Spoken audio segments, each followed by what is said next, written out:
সুধী, আসসালামু আলাইকুম। আমি এখন দাঁড়িয়ে আছি টঙ্গী ইজতিমা ময়দান মারকাজের সামনে।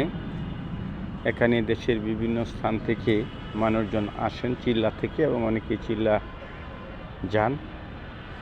সামনে ঢাকা ময়মনসিংহ মহাসড়ক, ওই পাশে বাটা এবং ওই পাশে আশুলিয়া বাইপাস সড়ক। টঙ্গী ইজতিমার ময়দান মুসলমানদের একটি মিলন কেন্দ্র, কিন্তু অত্যন্ত দুঃখজনক বিষয় যে বিশ্ব ইজতিমা দুই গ্রুপে গুপাগুপির জন্য এটার বরকত থেকে আজকে মুসলমানরা, বিশেষ করে বাংলাদেশি মুসলমানরা বঞ্চিত। এখানে প্রতি বছর লাখো মুসল্লির সমাগম হতো।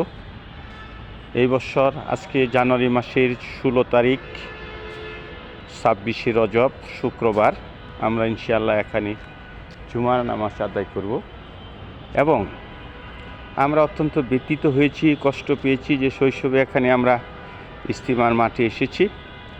আমরা অতি সাধারণ মানুষ, সাধারণ লোক, আমাদের চিন্তা ভাবনাও খুব সাধারণ, কিন্তু এই দুই গ্রুপাগুপি আমাদের এই বিশ্ব মুসলিম কেন্দ্র, মিলন কেন্দ্র, বিশ্ব মুসলিম উম্মার একটি গর্বিত স্থান তুরাগ নদীর তীরে উপস্থিত এই বিশ্ব ইজতিমা মাঠ ময়দান আজকে খাকা করছে।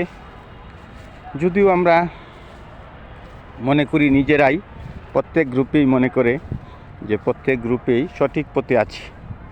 এই গ্রুপাগুপি শুধু মুসলমান নয়, এটা পুরো পৃথিবীর মানুষের জন্য ক্ষতিকর।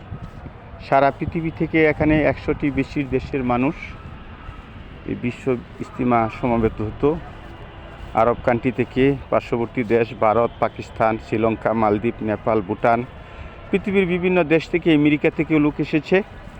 আমি যখন এসএসসি পরীক্ষা দিয়েছিলাম তখন সাউথ আফ্রিকার এক ভদ্রলোকের সাথে আমার কথা হয়েছিল যে তিনি বিশ্ববিদ্যালয়ের শিক্ষক, কলকাতা মুসলিম ইউনিভার্সিটির সম্মানিত শিক্ষক নাদের স্যার এখানে বয়ান করতেন।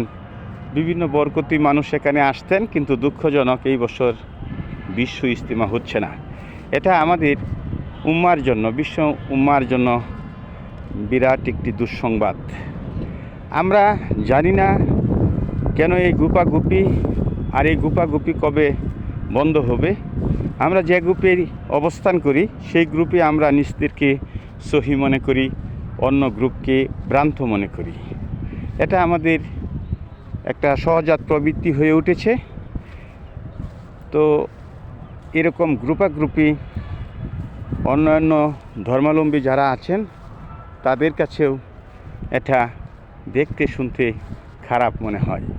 তাই আমাদের অনুরোধ এবং আমাদের সবিনয় অনুরোধ যে আমরা বিশ্ব মুসলিম উম্মার মধ্যে গ্রুপি না করে আমরা একে অপরের ভাই ভাই হিসাবে বিশ্ব মুসলিম উম্মার যেন কোনো ক্ষতিকর না হয়, ক্ষতির কারণ না হয়, সেই দিকে লক্ষ্য রাখব। এবং বিশ্ব ইজতিমা আবার প্রাণবন্ত হবে এবং 64 জেলার সব জেলা থেকে মানুষ এখানে সমাগম হবে এবং বিশ্বের অন্যান্য দেশ থেকে যেভাবে মানুষ আসতো ঠিক এইভাবে মানুষ আবার আসবে। ধন্যবাদ। বিশ্ব ইজতিমা ময়দান থেকে আসসালামু আলাইকুম।